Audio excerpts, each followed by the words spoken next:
Welcome to the inauguration of Gary Ransdell, the 9th president of Western Kentucky University. Thanks for joining us. I'm Barbara Deeb. And I'm Dan Maudlin.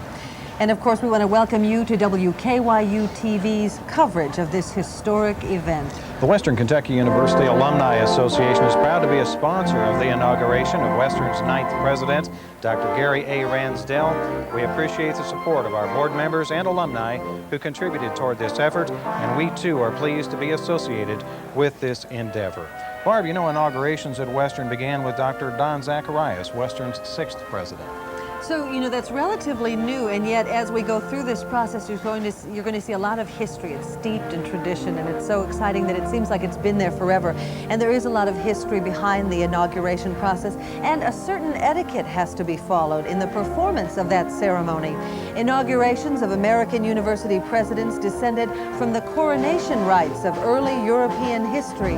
Harvard University began the academic coronation tradition back in America, and while the ceremonies are relatively simple, it represents the community's reverence for the past and its hope for the future. And of course, we're seeing the color guard enter right now as the procession is beginning behind us. We do want to mention that there are a number of aspects of the tradition which we will see carried out. In fact, right now we're seeing the mace brought forward. This is a part of the new tradition here at Western Kentucky University. The mace was designed and built by John Warren Oakes, Terry Leeper, and Frank Pittman, members of Western's faculty. It contains cherry wood, in part in recognition for the contributions of Dr. Henry Hardin Cherry. And of course, cherry wood, a native wood to the state of Kentucky, that's also another plus. Tradition has it that the mace is carried by the senior-most faculty member. In this case, that would be history professor Carlton Jackson. He has been teaching at Western for 37 years. Quite an honor. And of course, Dr. Jackson is a well-known lecturer and author, having written books on the history of World War II and several other subjects. The faculty is starting the procession in now, and of course they enter the amphitheater from both sides, and they are following their color-coded banners. We will see behind us that those color-coded banners represent the various colleges here at Western.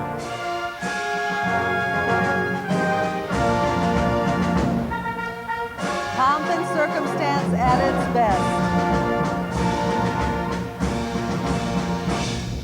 Faculty members in the procession are wearing their full academic attire, which consists of a black gown, a hood, and a cap. Each faculty member will have his or her attire designed specifically for their degree.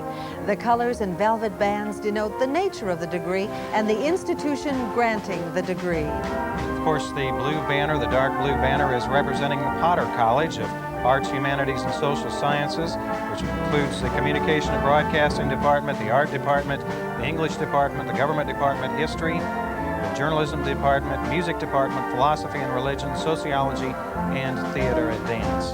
And then as well, of course, the College of Business Administration is represented by the drab-colored banner, which again, as we watch the faculty proceed in from both sides, we see them representing their respective colleges. Another tradition here at Western, Barb, which is becoming a new tradition, of course, is the silver medallion. Now, in the past, the medallion had been bronze since the late 40s, but this is the first time, the inauguration of Dr. Ransdell is the first time Western has had a medallion cast in a precious metal. The medallion is cast out of silver. The work was done by a jeweler in Virginia Beach, actually, and it contains the university seal, which of course contains that famous motto, "The Spirit is the Master." The Spirit is the Master, and another motto brought to us by Dr. Henry Hardin Cherry, "Life, more life." And what better, I mean, you can feel the spirit here today. It's rather exciting to be a part of this historic event. As we watch the procession into the amphitheater, you can hear Western's Wind Ensemble, conducted by Dr. John C. Carmichael. The University Choir will perform later in the program.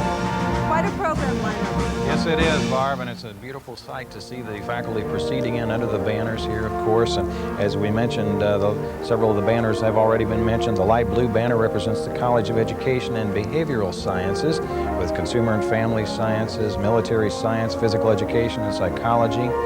The golden yellow banner represents the Ogden College of Science, Technology, and Health, which includes agriculture, allied health and human services, which of course includes dental hygiene and social work department, also biology, chemistry, computer science, engineering technology, geography and geology, industrial technology, which incidentally was one of the departments which played a key role in the development of the mace. So.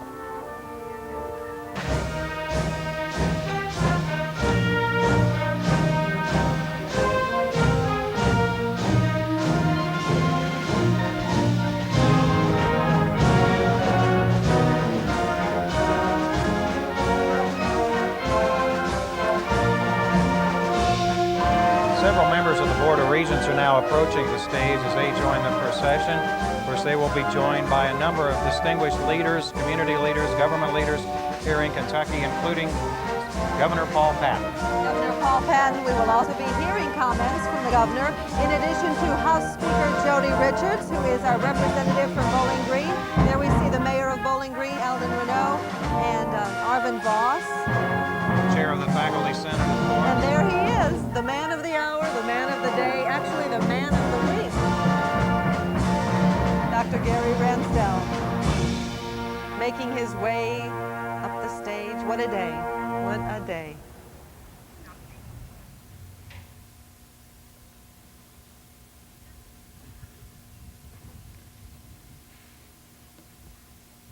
Will you please rise for the invocation, which will be delivered by Dr. John Long, Professor of Philosophy and Religion.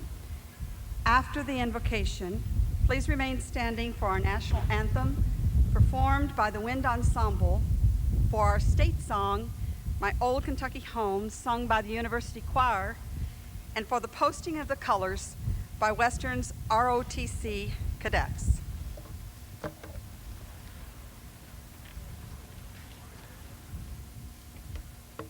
Let us pray.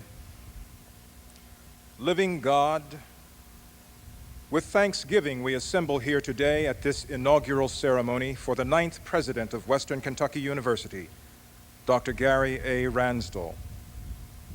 It is you that we thank, it is you that we honor, it is you that we praise, it is to you that we lift up our petitions.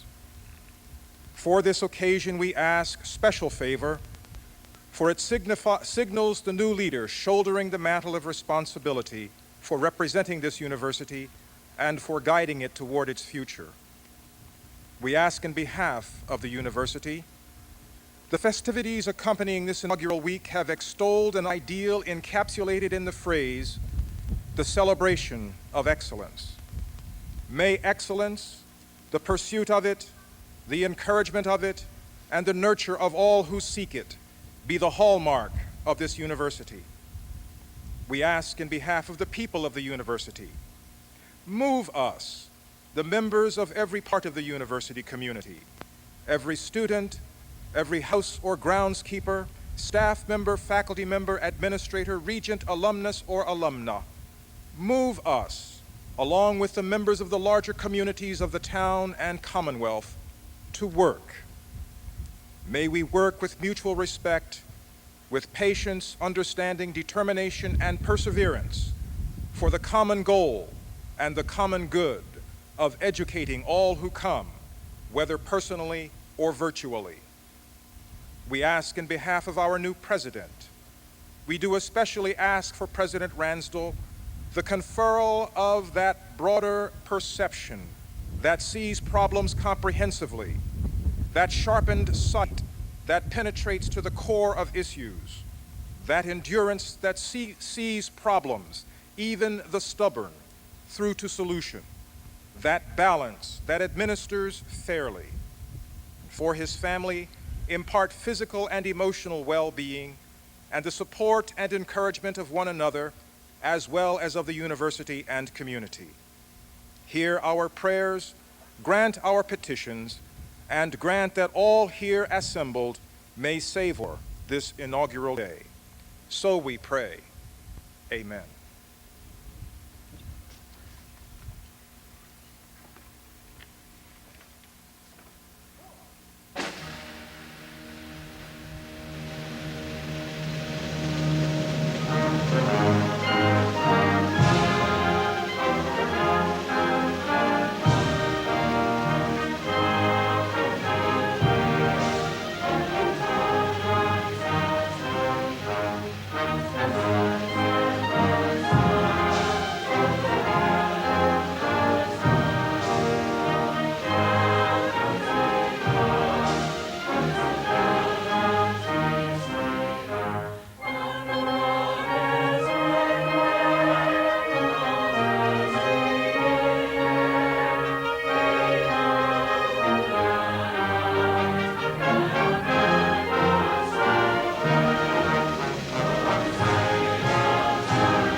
Please be seated.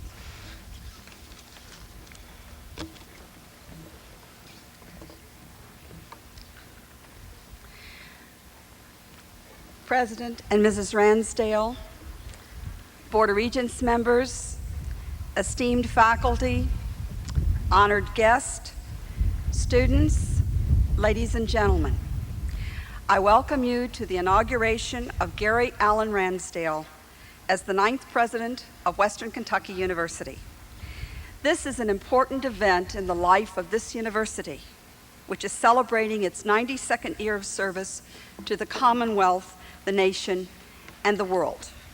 This is not just an occasion to honor our new president and to formally invest him with the enormous responsibilities of that position. It's a time to celebrate the rich heritage of Western Kentucky University. It's a time to reaffirm our dedication, a time for each of us, students, faculty, administration, alumni, and friends of the university, to rededicate ourselves to the advancement of this institution and its vital role in providing educational opportunities, enhancing quality of life, and shaping a positive future for the citizens of the Commonwealth and beyond. We are honored today to have so many distinguished guests here for this ceremony. Some guests have a part on the program, and I will introduce them at that time. I would like to present to you now the other members of the stage party and ask them to rise as they are introduced. I would also ask you to please hold your applause until all have been recognized. First are the members of Western Kentucky University's Board of Regents. Mrs. Peggy Loafman, Board Chair. Mr. Cornelius Martin, Vice Chair. Mrs. Kristen Bale, Glasgow. Mr. Keith Everett Kaufman, our Student Regent from Russellville. Mr. R. Earl Fisher from Owensboro. Ms. Joy Grambling, Staff Regent from Scottsville.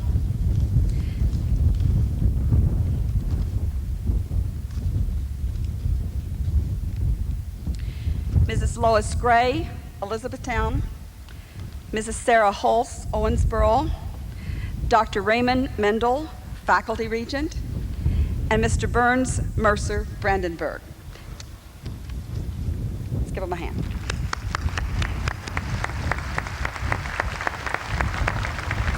We are especially pleased and honored today to have 4 former presidents of Western Kentucky University with us, presidents who served this institution over a combined span of 25 years. I would like to ask them to stand. Dr. Thomas Meredith, president from 1988 to 1997. Dr. Donald Zacharias, president from 1979 to 1985. Dr. John Minton, who served as president in 1979, and Dr. Dero Downing, president from 1969 to 1979, our former presidents.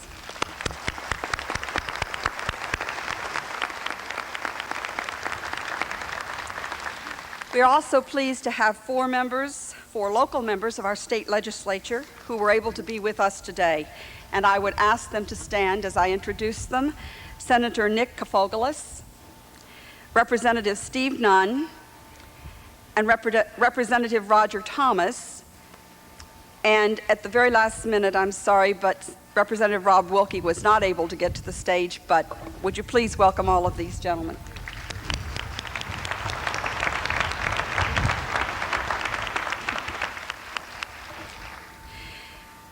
Representing the President's newly created Board of Advisors, Mr. Ronald Schieffer and Mr. Hayes T. Watkins.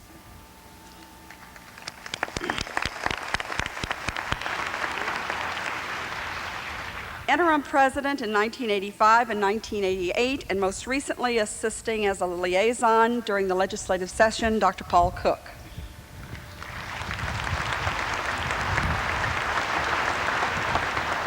Chairman of the Western Kentucky University Foundation Board of Trustees, Mr. Pete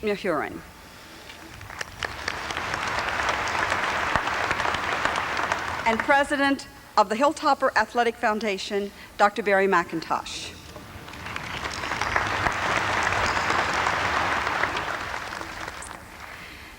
I would also like to now share with you the special pleasure of introducing the Honorable Paul E. Patton, Governor of the Commonwealth of Kentucky.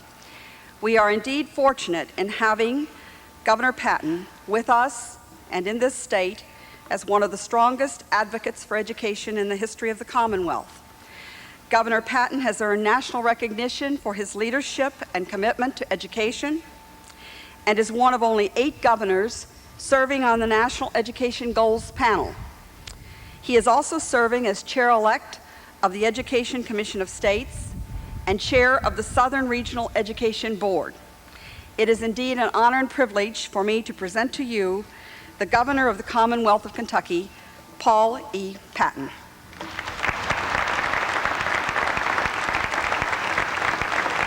Thank you, Dr. Birch, and thank you very much. Thank you. Thank you. Thank you. On behalf of all of the people of Kentucky, it is surely my privilege to welcome Dr. Ransdell to our academic community and to wish him well and to join with this institution as you celebrate another milestone of remarkable achievement. Certainly is inspiring for me to be here in the midst of 4 of the presidents that have helped bring this institution to the point that it is today. And as I reviewed the history of Western Kentucky University, I was surely impressed as the achievements that you have made and the indication of cooperation and support from this community that has brought this great institution to the point that it is today. It is truly remarkable, and I find no fault with the progress of this institution nor the support given it by this community. But that is not to say that we do not have challenge in front of us, because while intellectual knowledge and capital has always been the secret to success, it is certainly more true today in the history of man than it has ever been. And certainly in the history of Kentucky, we are at a milestone, and I expect Dr. Ransdell and this institution to play a very important part in the years ahead as Kentucky attempts to move ourselves into the forefront of bringing progress to this nation. And it is the academy upon which we depend. The very foundation of civilization is the ability to pass on knowledge from one generation to the next.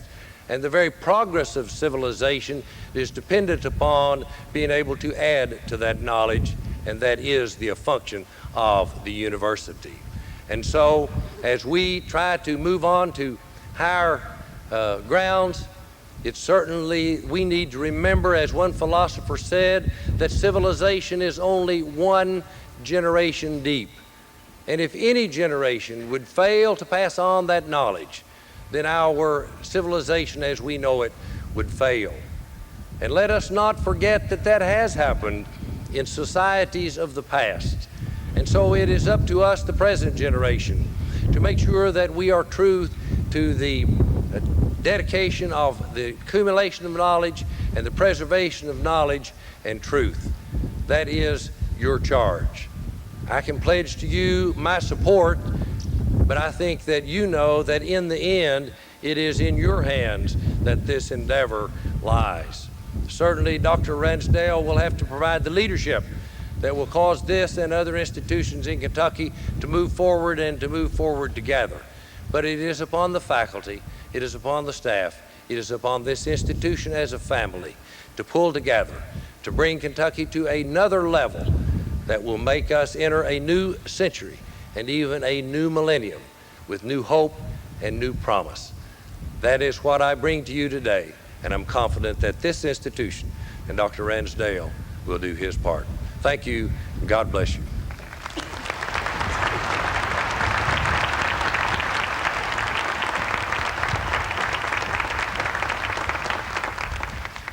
thank you, Governor Patton, for taking time from your busy schedule to join us today.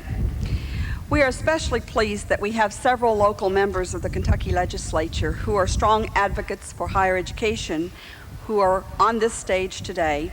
And it's a particular pleasure for me to welcome an exceptional and distinguished leader who will bring salutations representing the legislature.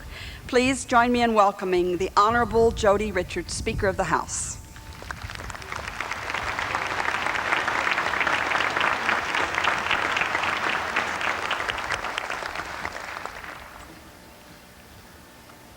Governor Patton, thanks so much for coming our way today, and thanks for your good comments. Dr. Ransdell, platform guests, ladies and gentlemen, there's one legislator, Representative Wilkie was up there, and I'm not sure he was properly introduced. I think you did a great job, but he was waved up there. And Representative Brent Yance is also the gentleman from Muhlenberg 15 is also up there today. Would you stand and wave? We're delighted to have all of you folks.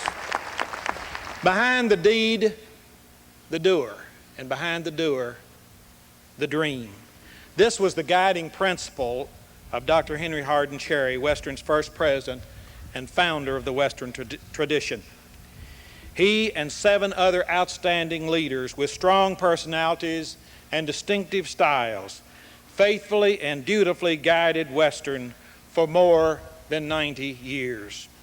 Into this distinguished group of determined, capable leaders, we gather this afternoon to welcome the new keeper of the torch, Dr. Gary Ransdell.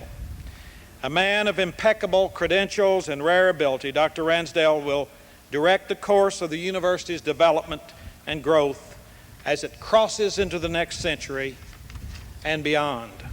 Dr. Ransdell is a man of focus, a man singularly dedicated to his tasks and committed to his responsibilities. He possesses in abundance that rare, indefinable quality that inspires hope, admiration, and action in the people around him. And he truly takes the well-being of and success of students, faculty, staff members, and the university's friends to heart. Dr. Ransdell, by virtue of your skill, foresight, and past leadership, you have earned a position of great respect, trust, and responsibility among us. Into your care, we confidently bequeath the guardianship and instruction of our most valuable resource, our cherished sons and daughters. As president, you will be more than Western's chief administrator. You will be her guiding light, her inspiration, and fountain of strength and pride. From its humble beginnings, inspired leaders and master teachers have transformed Western Kentucky University into an outstanding institution with an international reputation. Sitting proudly atop this hill, Western shines as a beacon of opportunity and enlightenment. Behind the deed, the doer. Behind the doer, the dream. Dr. Henry Hardin Cherry, Dr. Paul Garrett, Dr. Kelly Thompson, Dr. D. Rowe Downing, Dr. John Minton, Dr. Donald Zacharias, Dr. Kern Alexander, Dr. Thomas Meredith, and now Dr. Gary Ransdell. These are the doers, and a Western Kentucky University committed to service and excellence, an institution where each student may receive a world-class education. That is the dream. On behalf of the members of the Kentucky General Assembly and the people of the Commonwealth, welcome Dr. Gary Ransdell. The Western Kentucky University dream and tradition are in your capable hands.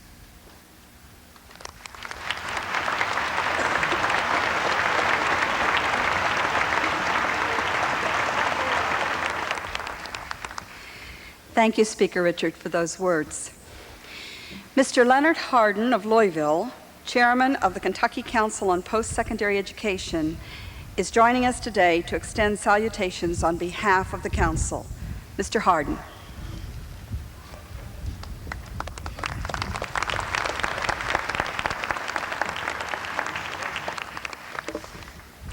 President Ransdell. It's nice to be here today to pass along salutations to President Ransdell. I want to thank you for inviting me on this historic occasion, the inauguration of a president. Such happenings are always important in the life of an institution. A new presidency signals the passage of one era and heralds the prospect of new beginnings. It's especially significant today that Western Kentucky University is undergoing a change in its presidency at this particular time in our history. A period of unparalleled change for Kentucky higher education and the system of higher education in our state. We all stand, not just Western Kentucky University, at the threshold of a new beginning.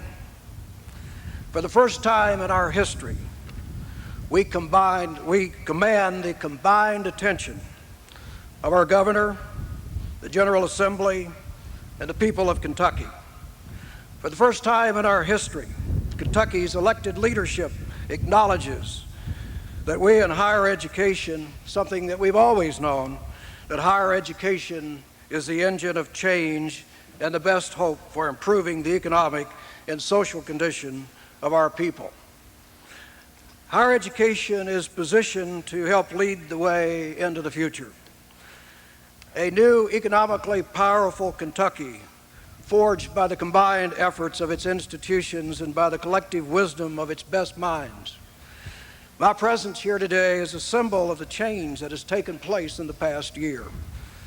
That symbol is a partnership between the Council on Post-Secondary Education and the public and the private post-secondary educational institutions in our state.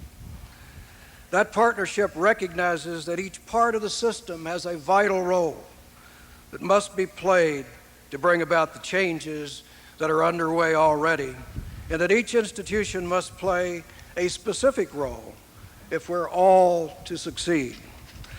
President Ransdell is more than a symbol of that change. He is the embodiment of that change. As I look to the future, I'm certain of one thing, that Western Kentucky University has the best part of its history before it. We at the Council look forward to working with Western Kentucky and President Ransdell as boldly we move together into the 21st century. I'm delighted to be here today, and congratulations, President.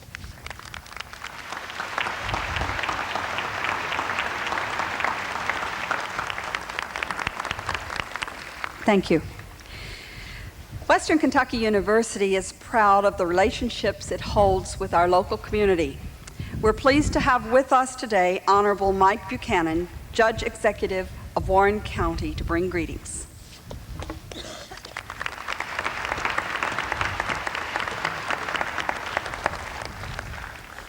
To the faculty, staff, and students of Western Kentucky University, to the distinguished guests assembled here, members of the Commonwealth's legislative branch, and our chief executive, Governor Patton, to the university alumni, former presidents of the university, and members of the boards of regents, past and present.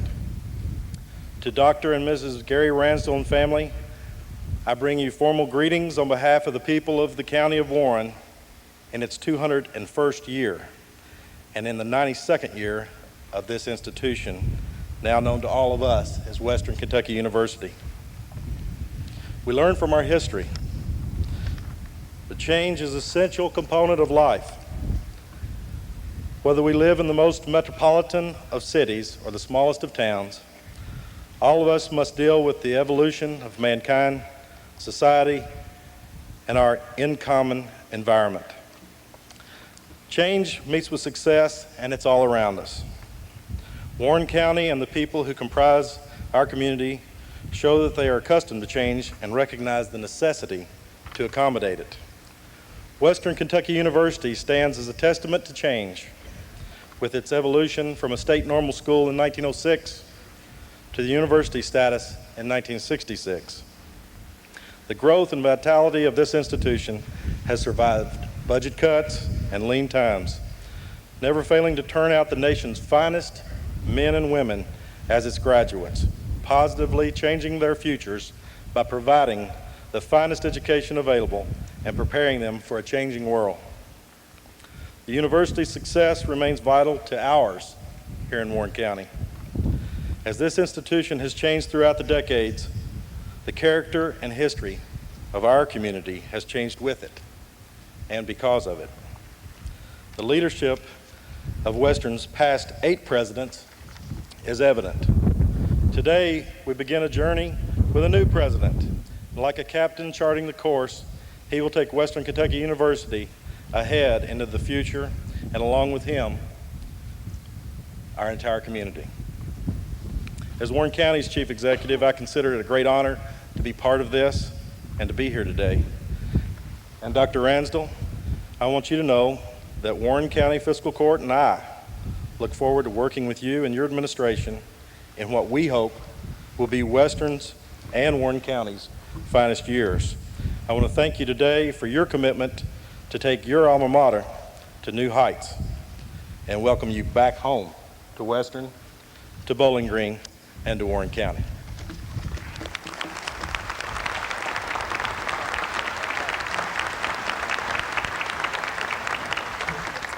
Thank you, Judge Buchanan, for those thoughtful comments.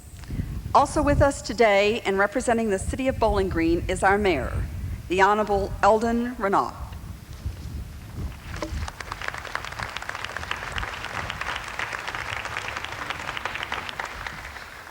Thank you and good afternoon.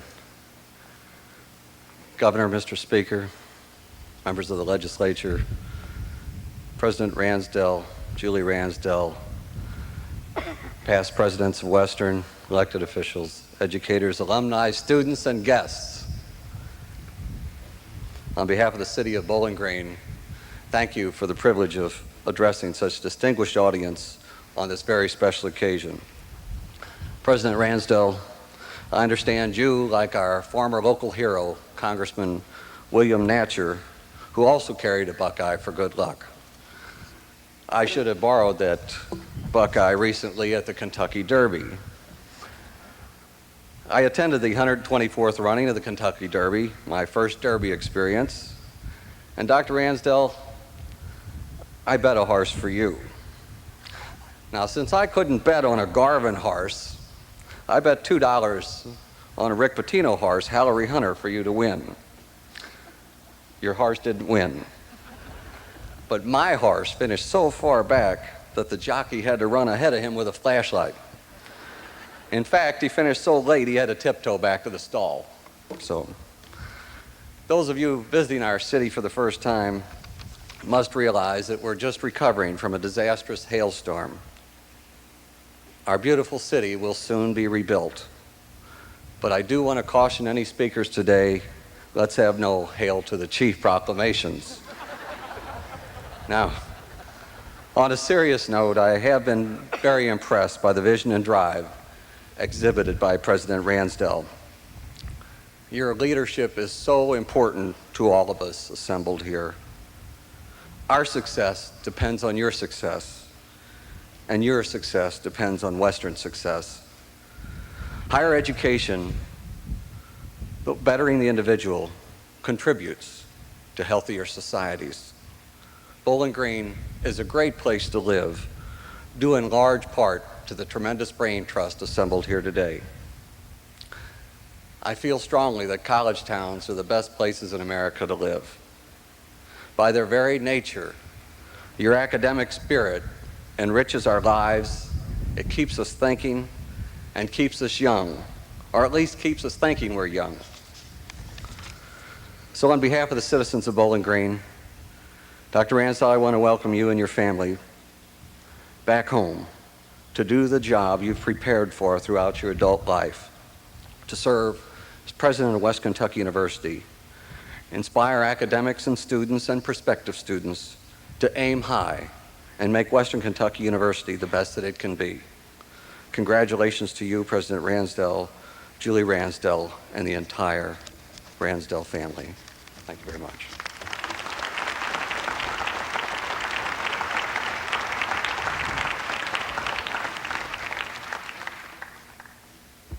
Ladies and gentlemen, there are some people who are here with extraordinary effort, and just 4 days ago in planning this ceremony, we thought that this next gentleman would not be on our program due to an emergency operation. And so it's with special pleasure that I present to you today Dr. Scott Root, Assistant Professor of Voice and Director of Opera Theater at Western Kentucky University. Dr. Root has appeared with regional opera companies and symphony orchestras across the nation for more than 20 years. He was a national finalist in the Bruce Yarnell Memorial Auditions for baritones and in both the San Francisco Opera Auditions and the Metropolitan Opera National Council Auditions. This past summer, he was a featured performer, participant, and adjunct faculty member at the International School of Performing Arts in Doylestown, Pennsylvania, where he created the role of the priest in Leonard Moses's new opera, The Hunchback of Notre Dame. It is with tremendous pride and excitement that I present to you Dr. Scott Root.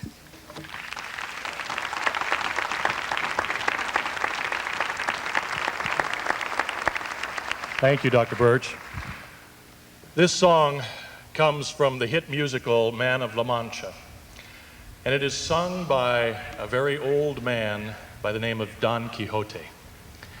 And though some thought him mad, he was never ceasing in his search for beauty and knowledge, ever undaunted in his quest for truth to make his dream a reality.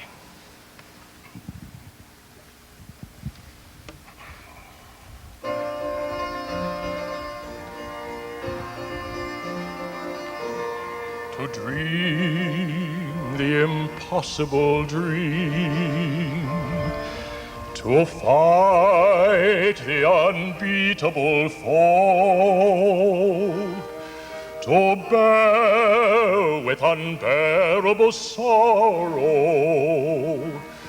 to run where the brave dare not go, to right the unrightable wrong, to love pure and chaste from afar, to try when your arms are too weary, to reach the unreachable star.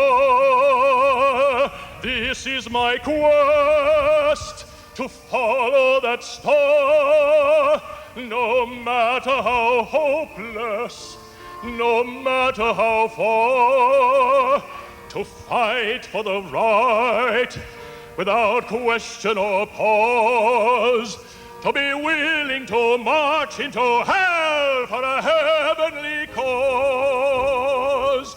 And I know if I'll only be true to this glorious quest, that my heart will lie peaceful and calm when I'm laid to my rest, and the world will be better for this, that one man scorned and covered with scars still strove with his last ounce of courage to reach the unreachable stars.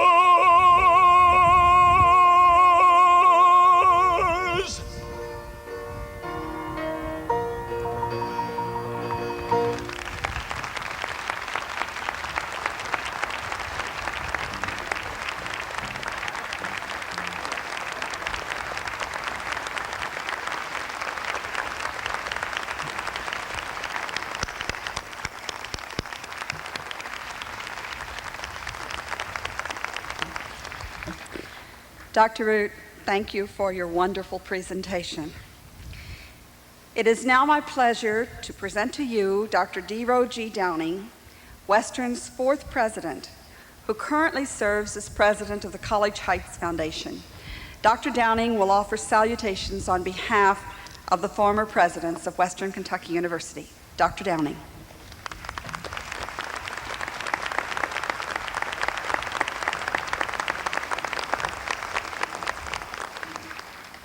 Thank you, Dr. Birch, President Ransdell, ladies and gentlemen.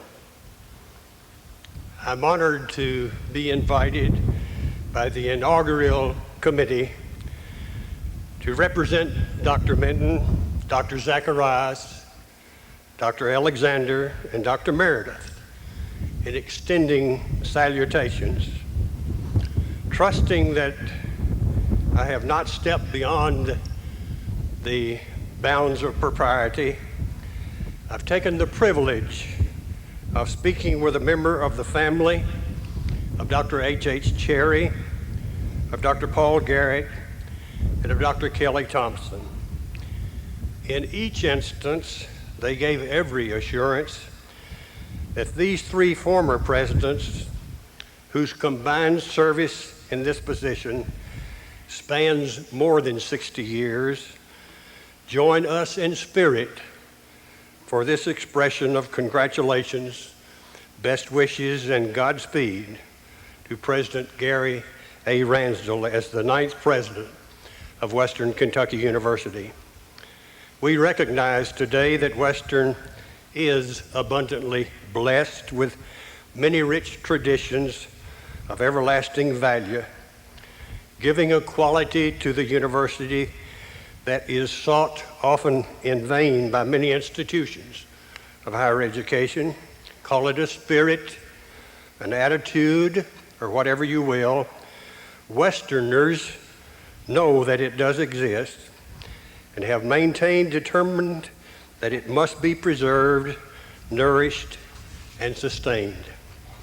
President Ransdell, the former presidents of Western Kentucky University, individually and collectively join in giving assurance of our support with the ever-present desire and hope for Western under your leadership to continue the quest for excellence. We extend our sincere best wishes for the university to prosper, to grow in service, in stature, and esteem. Again, our hearty congratulations and best wishes now and in the years ahead. God bless.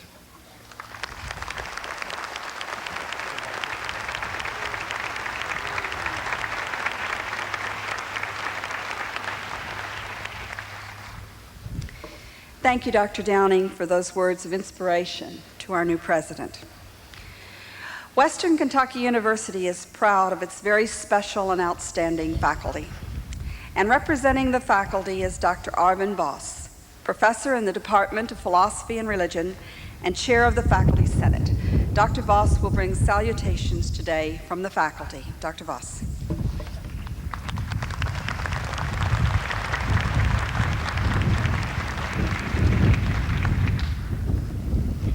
Dr. Ransdell, on behalf of the faculty of Western Kentucky University, I am most pleased to welcome you as our 9th president.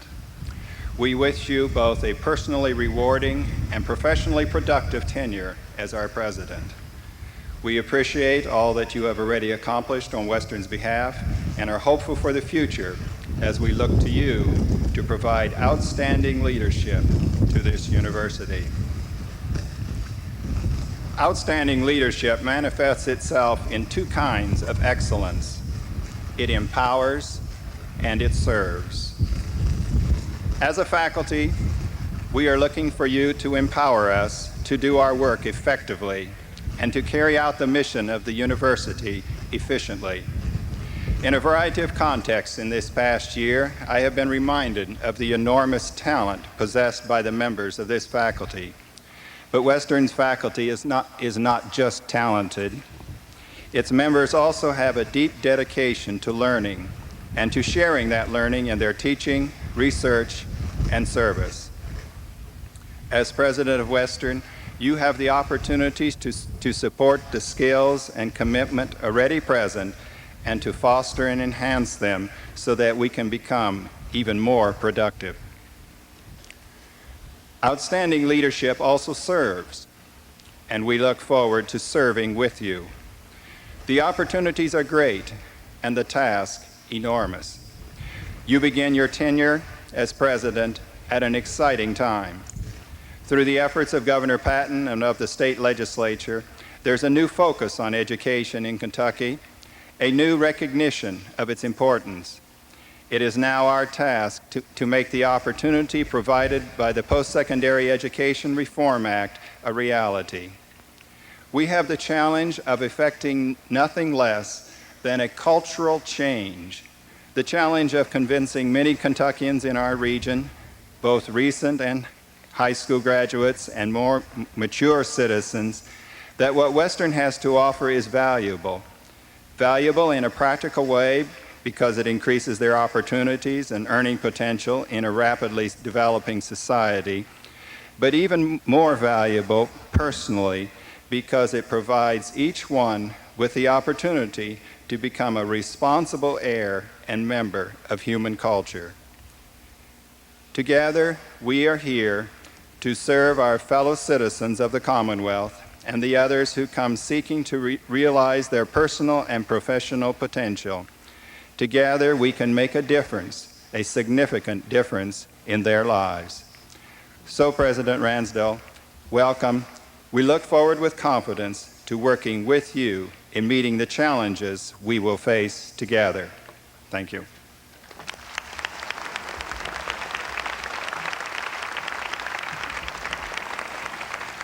Thank you, Dr. Voss, for those special words. It is now my pleasure to introduce to you Mr. Rick Wilson, President of the Western Kentucky University Alumni Association, who will bring salutations on behalf of the more than 85,000 alumni of Western Kentucky University. Mr. Wilson.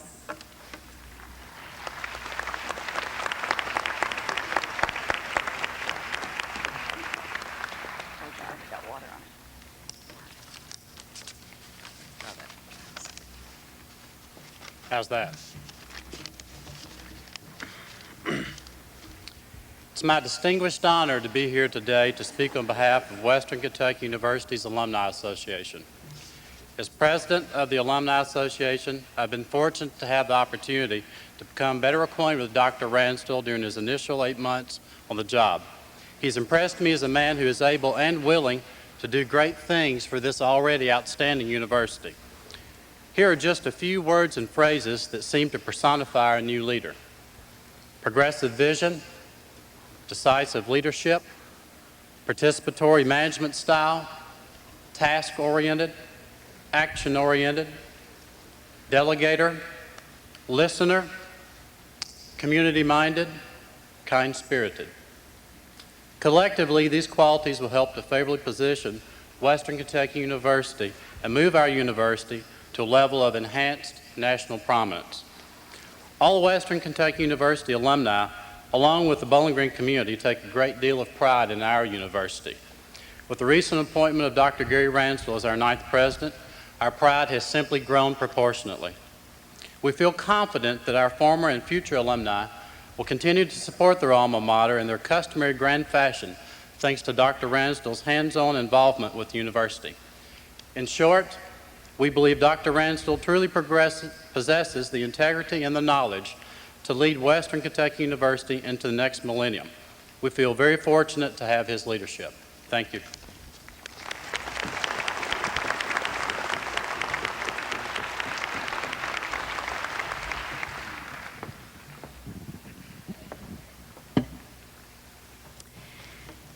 Thank you, Rick, for those kind words and for all of the hard work you do representing our alumni.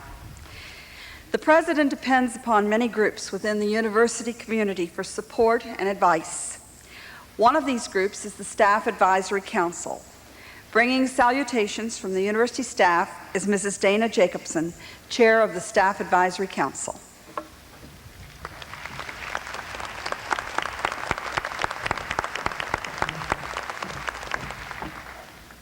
Good afternoon. What a great day for the university. I am thrilled that we could all be part of this momentous occasion in Western's history. As chair of the Staff Council, I have already had the opportunity to work with Dr. Ransdell on several occasions. His commitment to higher education in general and Western Kentucky University in particular shines through in everything he does. He is very receptive to our ideas and suggestions.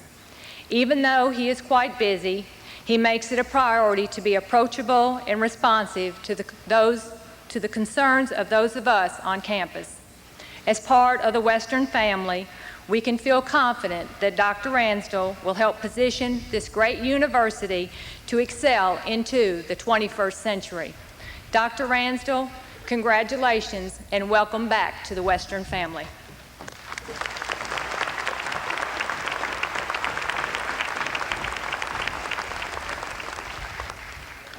Thank you, Dana, for your comments and support.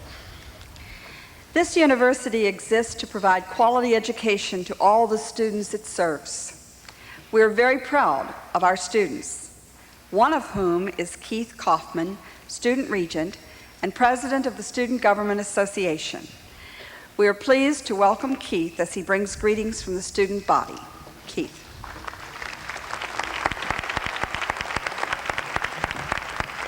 Okay, first of all, thank all of you for being here, especially the students and everybody on stage. I'm going to try to get y'all at once. Thanks for being here. Okay.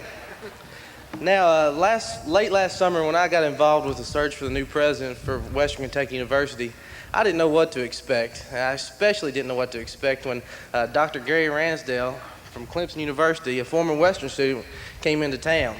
To tell you the truth, I didn't know what he would bring and what to anticipate from his interview, but I was sold on Dr. Ransdell after that interview with him when he first came here to Western last summer, and I believe in him. I believed in him from that first day, and I'll believe in him until his time here at Western is up and on. There are several qualities in Dr. Ransdell that I saw in him that I think are going to be very instrumental to us here at Western. One is that Dr. Ransdell is a visionary. I think that many of you have seen that in him with some of the things that he has done and some of the things that he's done in the past, that Dr. Ransdell is quite a dreamer. One of the other things I think is very important about him is that Dr. Ransdell is an avid listener. Now, he listens to everybody.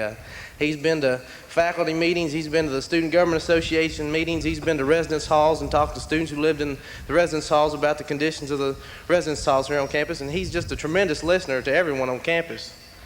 Dr. Ransdell is also a team player. And I think that's very evident in some of the moves he's made is restructuring the organization of the administration here at Western.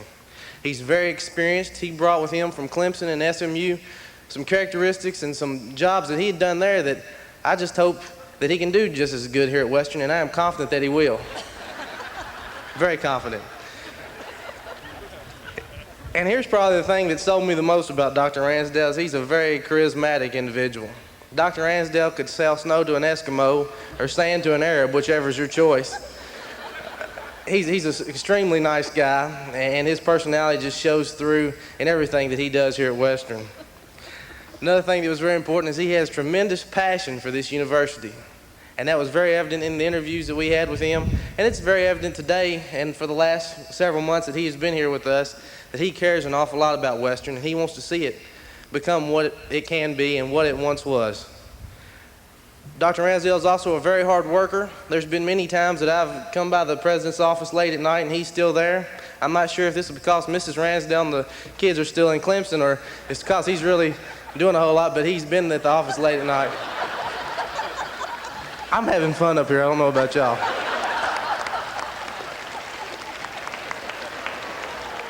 I'll speak next. Yeah, he gets to speak next, so I better watch out what I say from here on out.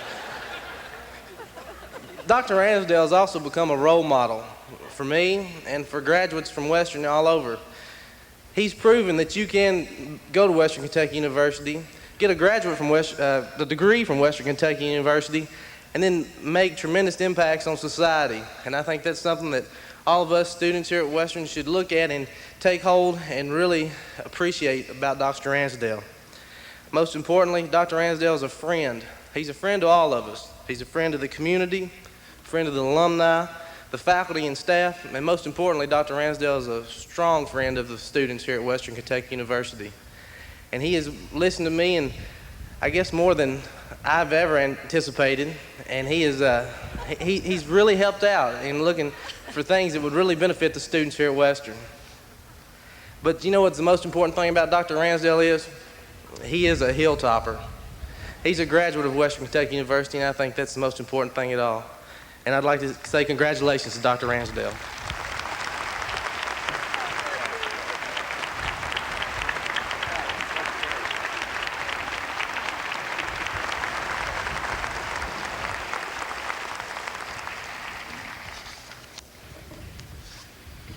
Thank you, Keith, for those very, very heartfelt remarks. Keith will be graduating on Saturday week. Good. Oh. I'm going to have to back that one up. I'm proud of Keith. A very special thanks to all of our guests who brought salutations to add to this special occasion. And I know that the genuineness that you heard in our wonderful student regent and student leader is the same genuineness that all of our guests feel and that so many of us feel on this very special occasion. It is now my privilege to introduce a very special person, the chair of Western Kentucky University's Board of Regents, Mrs. Peggy Loafman, who will conduct the investiture of the president. Mrs. Loafman. Here it is, and it blows away, that's why. What an act to follow. Dr. Ransdell, members of the Ransdell family, distinguished stage guests, ladies and gentlemen, on behalf of the Board of Regents of Western Kentucky University, it is my pleasure to extend greetings to you and to welcome you to this historical event in the life of this institution.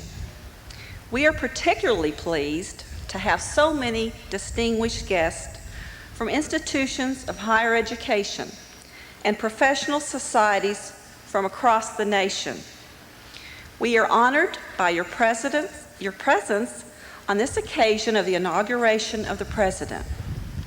At the time the board began the process of selecting the ninth president of Western Kentucky University, we sought an individual who possessed the vision and energy to make this university an even more significant institution for the people of the Commonwealth of Kentucky. We sought an individual with high ideals, one who values tradition and yet dreams of a greater future. We sought an individual whose experience and background foretold the talent that would be necessary to lead our institution into the future with dynamic direction. We sought and found such a person in Gary Ransdell. With his arrival at Western, Dr. Ransdell has brought a spirit of enthusiasm and excitement for this institution and for his native state.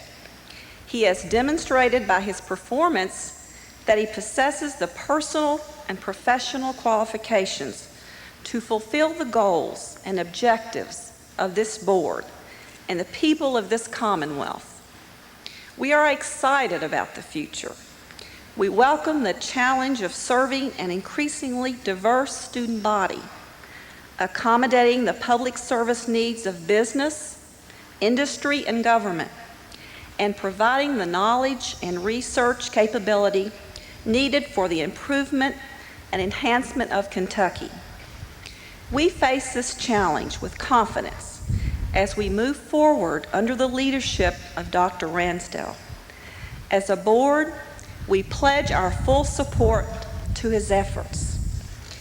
Indeed, we are proud to have Gary, Julie, Patrick, and Matthew as the first family of Western Kentucky University. And now, Dr. Ransdell, would you please step to the podium?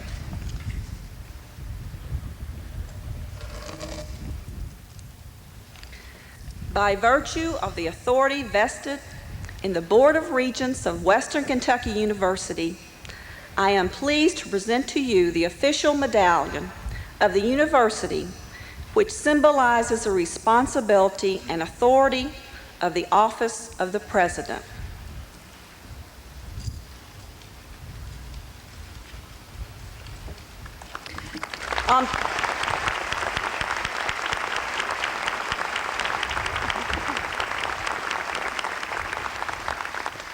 On behalf of the Board of Regents, I hereby invest you, Gary Allen Ransdell, as 9th President of Western Kentucky University.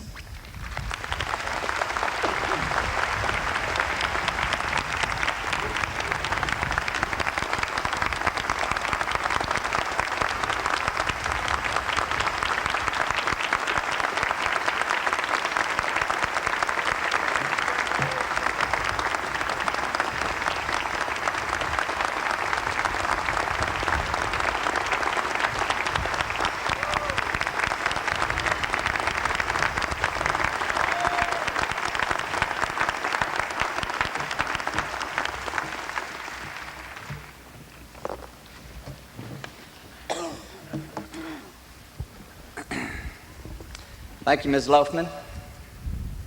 Thank you to you as Chair of the Board of Regents and to your colleagues on the board for allowing me to gather here in this historic place on this beautiful day to be among friends, classmates, and colleagues, friends who guide our campus, community, state, and nation. As I get started, I think it's only appropriate that I acknowledge John Wright. Where'd John Wright go? You're a hero. Thank you.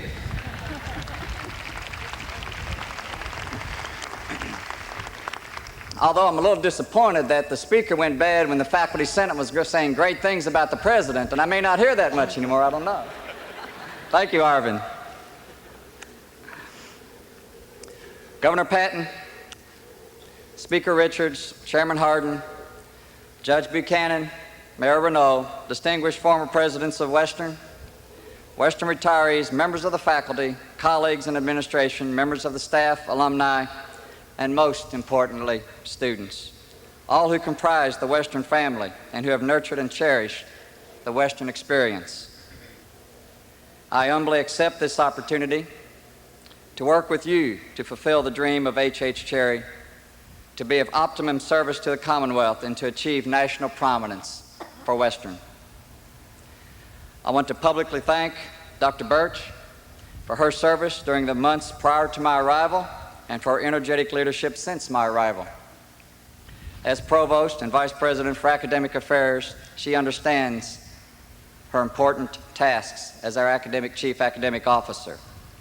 She knows her role as the Provost. She also knows the faculty's role is to think for the university, the President's role is to speak for the university, and her role as Provost is to keep the faculty from speaking too much and the President from thinking too much. Thank you, Dr. Birch.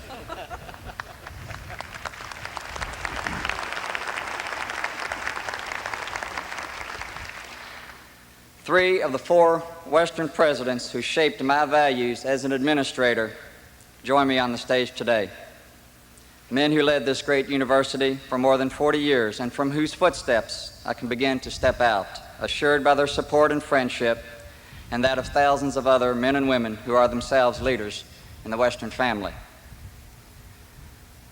Many of you knew Kelly Thompson better than I, but many of you may not know the important role he played in instilling in me, first, an institutional spirit, second, the value of human relationships, third, the importance of a strong base of support that could accommodate any political party, and fourth, the need to develop sound planning for the building and grounds which define our campus.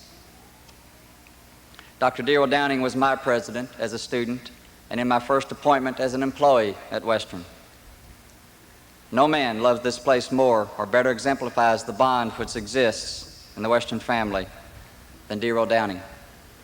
Those values have been immensely reinforced in recent months as I have listened and continued to learn from this man. I also served under John Minton. He was my first vice president and then president. I value him as a mentor. My educational and professional decisions were guided by Dr. Minton. He instilled in me an appreciation of the need for continuous improvement in my own capacities and in the institution I serve. He also demonstrated by example the kind of relationship which needs to exist between a student and a campus leader. And Don Zacharias, the last president for whom I worked at Western. It is from Don Zacharias that I learned about the immense scope of higher education and the lessons to be learned from outstanding universities, which have national and international impact. He also left a lasting impression on me regarding the importance of standing by your conviction to do the right thing, regardless of how it may be perceived by others. If in some way I can influence others to the degree to which these individuals have influenced me, then my service in this role will indeed be meaningful. And Tom Meredith, your leadership at Western since 1988 has provided a firm foundation on which we can further build this university over the next several years. And I'm particularly appreciative of the emergency warning system which you championed a few years ago. It performed admirably. I also want to thank Paul Cook, not only for his numerous roles over the years from faculty member to budget director to interim president, but also for his service to me and to Western this past legislative session. Of most importance to me personally, however, are the three people for whom I live each waking moment and for whom I am most grateful: Julie, Patrick, and Matthew. If you would indulge me for just a moment, I would like these centers of my universe to stand and allow me to thank them for the meaning they bring to my life. Please.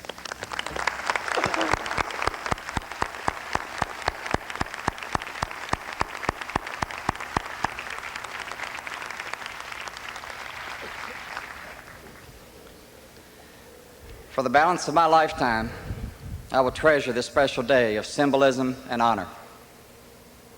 This day which has brought me full circle from the day in the fall of 1969 when my mother and my father brought me to Barnes Campbell Hall, to this day which they had no way to envision, but for which their presence is as real as anyone's here. My thoughts today are rooted in a delicate balance between the past and the future. Few universities in this nation have as rich and a unique a history as this university. Two things are eminently important at this moment in time in the life of Western Kentucky University: knowing where we have been as a university family and in what direction we must travel. Our capacity to achieve this university's full potential will, in large measure, be determined by the degree which we are able to define those things which make us distinctive and special in the hearts and minds of all who have passed this colonnade, and those things which inhibit us and hold us back. Since my appointment on September 12, I have been consumed with measuring the past and contemplating the future. We are blessed with a rich history. Visionary leaders before us have blended geography, architecture, curriculum, and passion to create a physical presence, an intellectual strength, and a spirit which makes this university unique. H.H. Cherry's dreams and virtues, Ed Diddle's red towel, Kelly Thompson's Buckeyes, things that define our character and deserve our nurturing, that are uniquely Western, like the architecture which crowns this hill, like the Kentucky Museum, or our public broadcasting capacities, or these grounds, or the symbol of our most recent generation of Western students, Big Red. We have been fortunate to have rallied around leaders whose lives were dedicated to genuine meaning in the Western experience. Presidents Cherry and Garrett had the wisdom to expand the Western family and the Western curriculum by consummating marriages among four esteemed institutions long before mergers and acquisitions were in vogue. The State Normal School, with its early roots in Glasgow, is the forerunner of our College of Education, our historical strength as a leader in the preparation of teachers and educators throughout the Commonwealth. Our Ogden College of Science, Technology, and Health is sustained through the Ogden College Foundation and the legacy of Ogden College, which became part of Western in 1928. This marriage, in large measure, set the standard for Western's continuing strength in the life and physical sciences. Potter College for young ladies, which became part of Western in 1909, set a standard for excellence in the arts and humanities, which today are pervasive throughout our fine liberal arts and social sciences curricula. The Bowling Green Business University, which for years produced leaders of business and captains of industry across this nation, has served as a pillar of strength for Western's Bowling Green College of Business Administration since its merger with Western in 1963. 4 independent institutions paving the way for 4 undergraduate colleges. Unique in higher education, yes. Special in the hearts and minds of those alumni who now embrace Western, you bet. My pledge to all who have helped shape our rich history is to work diligently with present and future faculty, staff, students, constituents, and regents to cherish and nurture those things which define our character and make us special. I'm equally dedicated, however, to change, to helping us identify habits, maybe even some traditions, which may limit our capacity to see, as H.H. Cherry told Kelly Thompson, beyond this hill and beyond the borders of this community and state. Procedures and methods which for years have determined how this university conducts its business will have little to do with how we will conduct our affairs in the future. For the past 6 months, I have been meeting with the faculty, the administration, and the staff in every academic and administrative department across this campus. I've met with constituency groups and community leaders in most of the major population centers throughout our primary service area in Kentucky. And I've met individually with benefactors and prospective benefactors who are in a position to shape Western's future. Having met with nearly every employee on this campus and numerous constituents off campus, I now have a feel for our collective dreams and aspirations, as well as our frustrations and concerns, and we have a healthy dose of both. And we do. I believe you share my ambition to transform Western into a university of national prominence. I believe you share my desire to ensure empowerment and authority among our faculty and staff, to create incentives for sound decisions, both financial and programmatic, to replace complacency with authority, to encourage those with newfound authority to take the initiative. An English writer once wrote a story about a janitor at St. Peter's Church in London. The janitor was dismissed from his duties for being illiterate. Jobless, the man invested his meager savings in a tiny tobacco shop. Soon he prospered, bought another, expanded, and ended up with a chain of tobacco stores and accumulated considerable wealth.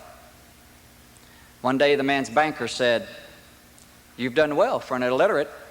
I wonder where you would be if you could read and write." Well, the man replied, "I'd still be the janitor at St. Peter's Church." Embedded in that marvelous story are all the ingredients which I believe are necessary for success in any endeavor. These include opportunity, challenge, adaptation to change, hard work, persistence, confidence, a sense of purpose, a sense of humor, discipline, faith, pride, and vision. These are requisite characteristics for success, whether we are referring to individuals, universities, or nations. They will be essential to our journey at Western. Our first priority in that journey is academic quality, strength of faculty, students, and curriculum. Ours is a commitment to outstanding teaching, relevant research, regional partnerships, and educating the whole student. If our vision is to become the best comprehensive undergraduate university in the Commonwealth, and to be among the best in the nation, then that vision must be anchored today, as it was in the early years of Western, with an exceptional faculty and exceptional students Our faculty is and has been the bedrock of this hill. If any college or university is to be great, its faculty must lead the way toward that greatness. This requires continued attention to the development of that faculty, making the difficult choices, and reaching for the balanced meritocracy of superior talent, intellect, and values. Our faculty and our students must pursue what Thomas Jefferson called the most precious freedom, the freedom to become unequal. He made that distinction, as we must, between equality of rights and equality of results. We must nurture and even vault our intellectual elite. To encourage the best minds is to help our society achieve its best. Excellence has value in its implications for the greater good of society. One brilliant mind can conceive an idea, but it is the university which will ensure that society is served by its birth. Hayes Watkins, I believe that train is for you. Faculty development must be complemented by the commitment to vigorous recruitment of students which are exceptional. Faculty and students together challenge each other's dreams and capacities. These commitments, faculty development and student recruitment, are not new to Western, but the vigor with which they are pursued must be rekindled. Our second priority is enhancing the overall Western experience for everyone in the Western family, from the newest freshman to the oldest alumnus, from instructor to endowed chairholders, and we will get a few of those, from campus resident to city and state leader. The Western experience will be shaped by curriculum, facilities, programming, attitude, spirit, and access. Our transformation will occur through a renewal of our physical campus, through the building of an endowment, through the wisdom of our governor and legislature who understand the priorities of higher education in the Commonwealth, through budgetary empowerment, through distribution of campus authority, through the nourishment of our historic values, and through our extended campus and distance learning capacities. Our resolve to enhance the Western experience must, however, focus on the freshman class, those who access Western through its main campus. The collegiate career at Western should be the greatest learning experience of a student's life, with the best in scholarly and social and recreational opportunities. The exchange of human ideas and ideals and intellectual discourse between students and faculty must continue to be the hallmark of the Western experience. Each freshman class must achieve increased academic quality as well as demographic, geographic, racial, international, and gender diversity. Our challenge is to increase our applicant pool, accept a consistent number of students from that larger pool, and develop the scholarship and financial aid capacity through public and private resources to allow us to recruit and matriculate the best among those which we accept. Students within commuting distance of Glasgow, Elizabethtown, Owensboro, and other regional access points will experience Western through our collaborative efforts with the community college and the tech systems in their communities. The emergence of the Commonwealth Virtual University and Western's leadership role in its creation will ensure a combination of meaningful distance learning courses and degree programs offered in the convenience of one's home or office.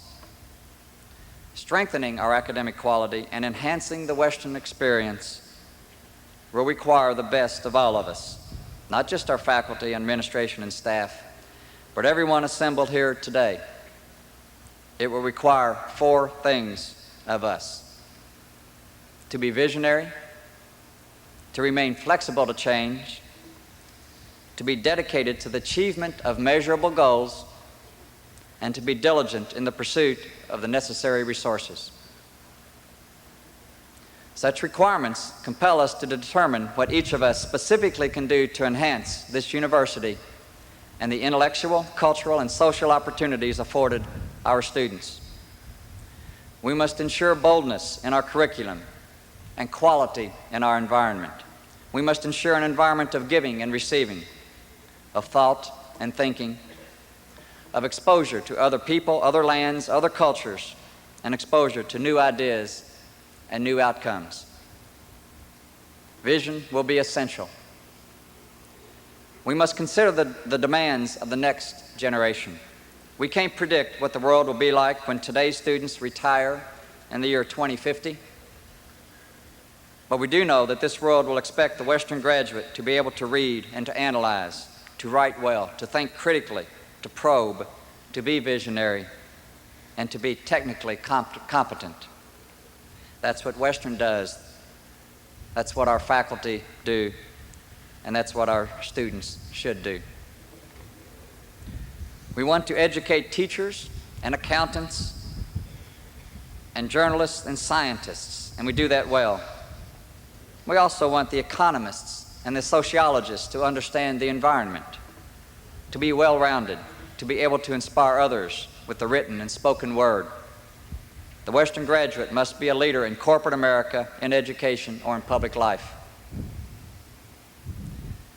The educational environment on this campus is rare.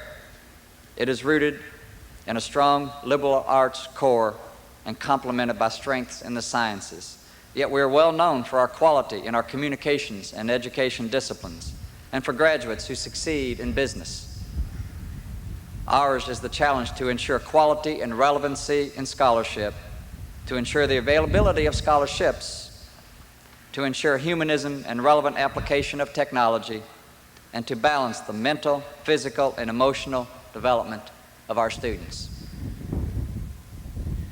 The intensity with which we engage our students, the care with which our faculty tend to this fundamental engagement, not to coddle, but to diligently challenge our students, to instill in them not only career options, but the range of options made possible through experimentation and meaningful interpretation of data, will determine the degree to which we ensure value in our educational experience. The evenings I spent in several of our residence halls in December and January assured me that we have students who are hungry to learn and eager to improve the quality of life at Western. These students are motivated, and they're going to press their educational expectations on this university. As we continue to improve the academic strength of our student body, we can expect those educational expectations to grow. Our mission is to be nationally competitive, particularly at the undergraduate level, and to be of optimum service to the citizens of the Commonwealth. We want to be defined by the value we add to the credentials of those students who access us and to the collegiate experience which produces the kind of informed and dedicated citizen this country so desperately needs. Governor Patton has described higher education as the economic engine which will drive the future of the Commonwealth, and he is right. Our premium on teaching, our penchant for relevant research, will indeed propel this Commonwealth, especially those 27 counties which the Council on Post-Secondary Education has specifically assigned to Western for extended campus service. The characterization of Western as a regional institution, however, is far more germane to our past than to our future. We must build into the fabric and financial planning of this institution a process which facilitates change. The intellectual market doesn't force change in an academic institution in the same way that the ordinary market does in the private sector. We must ourselves be dedicated to change in relevant and meaningful ways.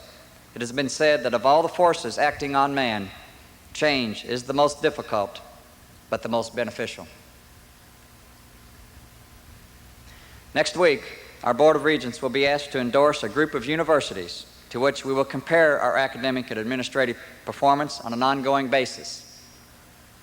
Through such comparisons, we will identify strengths and weaknesses and have cause to dedicate decisions and resources to building our strengths and correcting our weaknesses. By its July meeting, our board will review the planning process in which this university has been engaged for several years, but in which we have become focused in recent months. Guided by a succinct vision and mission, the spirit of recent legislation in Frankfurt, and the realities of a board-commissioned institutional review, we are drawing a roadmap by which our future progress will be measured. By the establishment of a group of universities to which we can compare our policies, actions, and outcomes, we are establishing our parameters for change. We know we must act and perform in ways that allow us to compare favorably to institutions well recognized as strong, comprehensive universities, emphasizing the undergraduate experience. Measuring our performance against an aspirational peer group is one way to help chart a transformational course. Another way is to incorporate the best and brightest minds among our constituency into the decision-making process. In this regard, I'm pleased to announce to you today that 80 individuals who have agreed to serve on a new board of advisors. These individuals bring a wealth of experience, intellect, and insight to Western. They met yesterday for the first time. They will meet annually for the next 5 years for the purpose of assessing our progress and ensuring that we, as a university community, stay focused on the achievement of specific transformational goals. Just as undergraduate students attract potential undergraduate students, successful alumni encourage success among alumni. By exposing this group, our Board of Advisors, to this campus, and by exposing this campus to this group, we further open our doors to Bowling Green, to the Commonwealth, and to the nation. Loyalty, ambition, and accomplishment will intrinsically link this Board of Advisors to Western's future. Will the members of the Board of Advisors please stand and be recognized?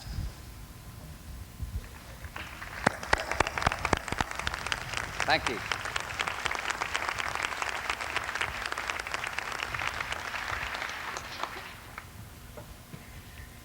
This group, as of yesterday afternoon, has refined and endorsed 5 strategic goals to which we are collectively dedicated over the next 5 years. These goals are grouped into 5 strategic areas, which broadly include student learning and development, attracting and retaining Kentucky's most talented students, attracting and retaining strong faculty and staff, responding to public educational, social, cultural, and economic needs, and improving institutional effectiveness and efficiency. By June 30, 2003, Western Kentucky University will achieve national prominence in the university's stated programs of distinction as measured by national standards for those disciplines. We will achieve an average ACT composite score for new freshmen on the main campus of 22.5 and an average grade point average for incoming freshmen on the main campus of 3.0. We'll increase by 25% accessibility through the community college and our extended campus programs as measured by enrolled credit hours and the awarding of associate, bachelor's, and master's degrees. We'll increase the retention of first-time, full-time freshmen at a rate of 2% a year for the next 5 years. We will increase by 10% annually the number of students and faculty engaged in international learning experiences. We will increase the ethnic, gender, and racial diversity of the student, faculty, and staff population.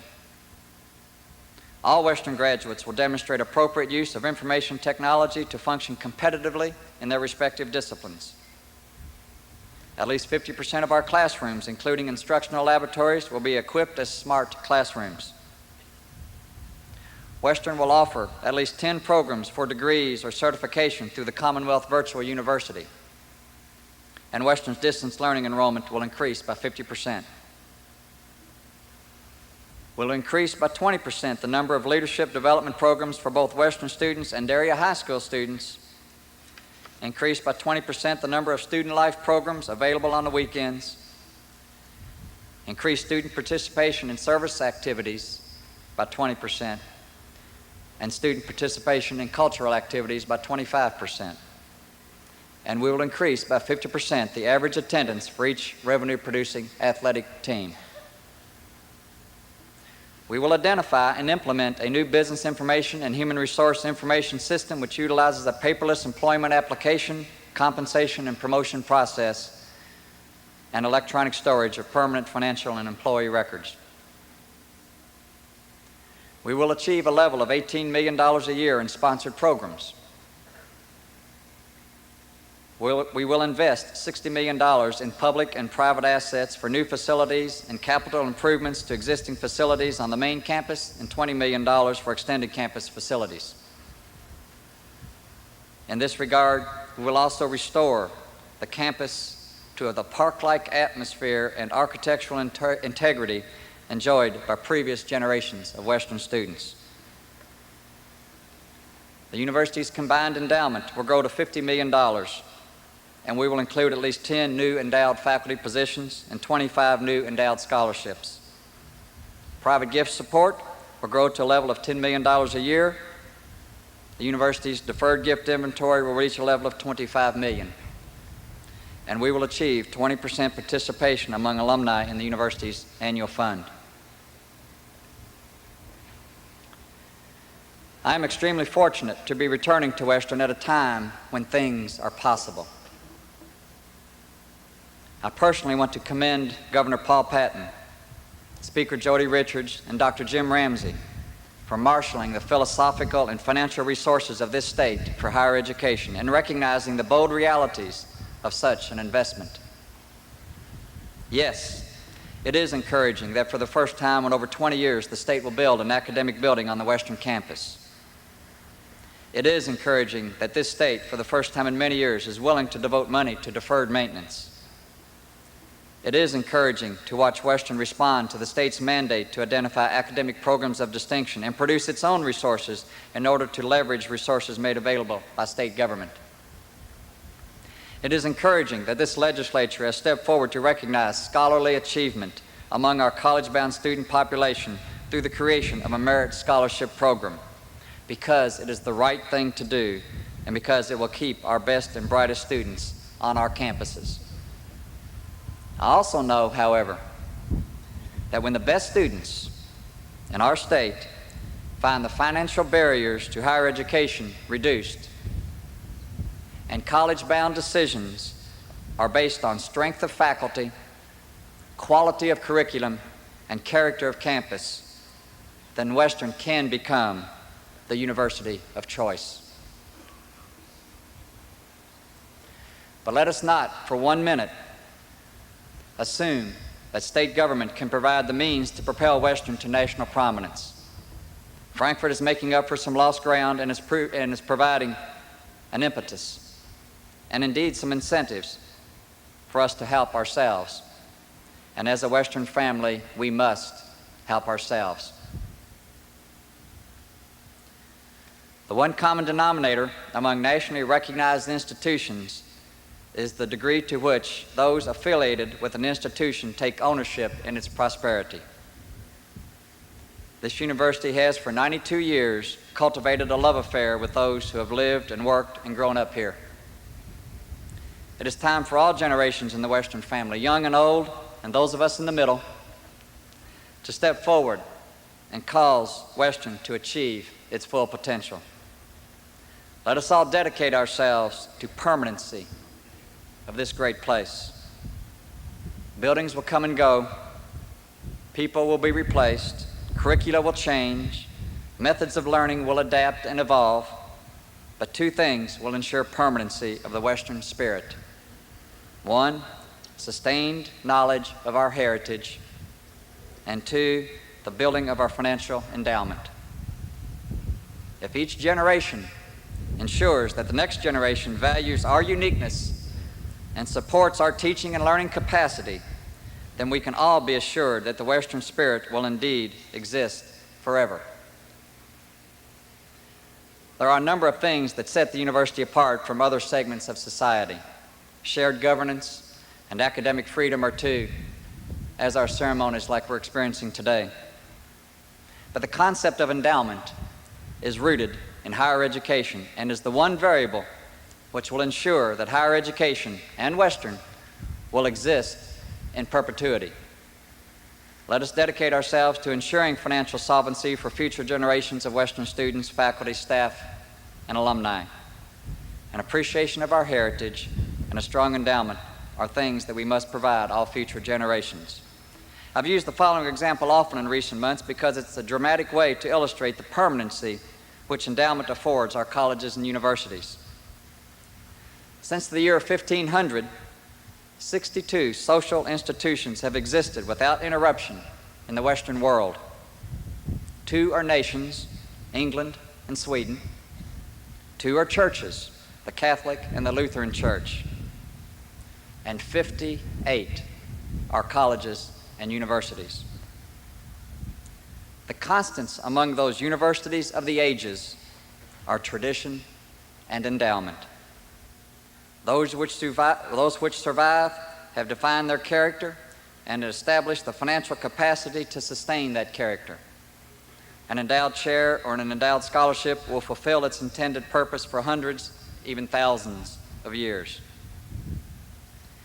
And when Albert Einstein was asked, what is the most powerful force known to man? He replied, compound interest. The extraordinary phenomenon we call education is uniquely defined at Western because we engage the entire campus and the entire Western family. The classroom, the laboratory, the athletic field, the dining hall, the library, the residence hall, the President's home, the Downing Center, the Preston Center, Thompson Complex, the Kentucky Building, Diddle Arena, Cherry Hall, Grice Hall, the buildings which surround us, and the buildings soon to go up in Elizabethtown and in Glasgow, all become places where we enjoy ideas, learn, and get serious about having fun. It is time for all of those associated with Western, alumni, faculty, staff, students, parents, legislators, and friends, to renew our shared commitment to the values embodied in the spirit of Western, a spirit which transcends time and person. In closing, I share one additional thought about excellence. With the abundance of books and articles on the subject in recent years, an observation by the poet Hesiod made in 724 BC may capture it best. Badness you can get easily, in quantity. The road is smooth and it lies close by. But in front of excellence, the immortal gods have put sweat, and long and steep is the way to it, and rough at first, but when you come to the top, then it is easy, even though it has been hard. Our Western vision is bold. Our journey will not be easy, but together we will achieve. However hard it may be, we are a family, attuned to its mission, proud of its past, and prepared for the future. You honor me, and you honor my family. In investing the office of the President to my care in this special place, on top of this hill, I formally accept the presidency of Western Kentucky University. I pledge to you and to the citizens of the Commonwealth of Kentucky my dedication to these responsibilities and my fidelity to the trust you have placed in me. And I ask you to join me in the transformation of Western to an institution for the ages. Thank you.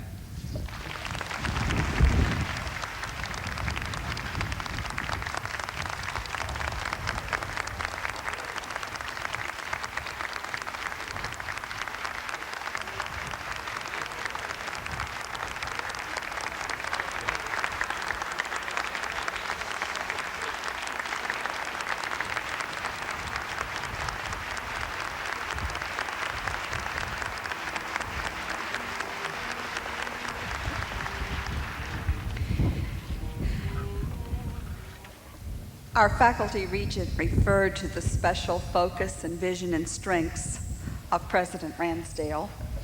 And Julie Ransdell said recently, Gary is absolutely determined that it will not rain. We're going to have this special ceremony for all of us to share in this very special historic part of our campus. So Dr. Ransdell, I don't know whether it is your strength of vision and special attributes that Keith mentioned, or it's the spirit of Western, but whatever it is, the gods that are bowling in the heavens have heard, and it looks like we might make it. A special thanks to all of you who have joined us this afternoon to celebrate the beginning of a new chapter in the history of Western Kentucky University with our new president, Gary Ransdell.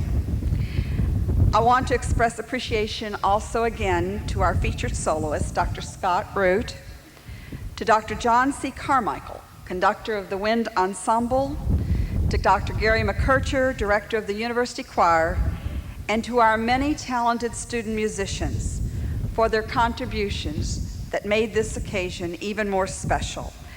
Would you express your pleasure of their performances?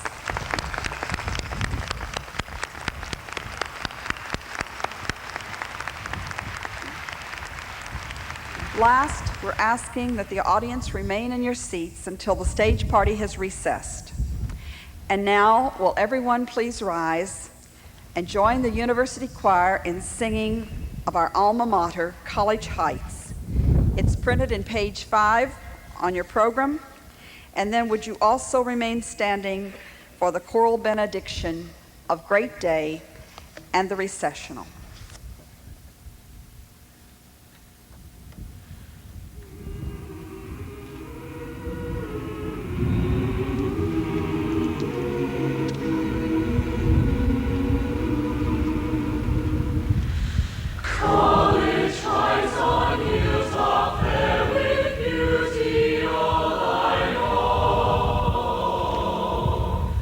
Lovely Jewel, far more reverent.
Zion's walls. Great, great, great day, the righteous march, the righteous march, great. God's gonna build up Zion's walls. We want no cowards in our band. God's gonna build up Zion's walls. We call for valiant-hearted men. God's gonna build up Zion's walls. Great day, great day, the righteous march, great, great. God's gonna build up Zion's walls. Great day, great day, the righteous march, great, great. God's gonna build up Zion's walls. God's gonna build up Zion's walls. God's gonna build up Zion's walls. Great day, the righteous marching. Great day, God's gonna build up Zion's walls. Great day, the righteous marching. Great day, God's gonna build up Zion's walls. This is the day of Jubilee. God's gonna build up Zion's walls. The Lord has set his people free. God's gonna build up Zion's walls. Great day, the righteous marches. Great day, God's gonna build up Zion's walls.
And with that, months and months of planning and fine-tuning come to a head as Dr. Gary Allen Ransdell is inaugurated as the 9th president of Western Kentucky University, accepting with a blend of old and new ideas and dreams. And of course, Dr. Ransdell called on those in attendance to join him in his desire to transform Western into a university of national prominence. He said the top priority in that area is academic quality. An institution for the ages. The Western Kentucky University Alumni Association is proud to be a sponsor of the inauguration of Western's 9th president, Dr. Gary A. Ransdell. We appreciate the support of our board members and alumni who contributed toward this effort, and we too are pleased to be associated with this endeavor. And on behalf of all the individuals who made today's broadcast possible, I'm Barbara Deeb. Our special thanks to Dan Modlin. Thank you for joining us.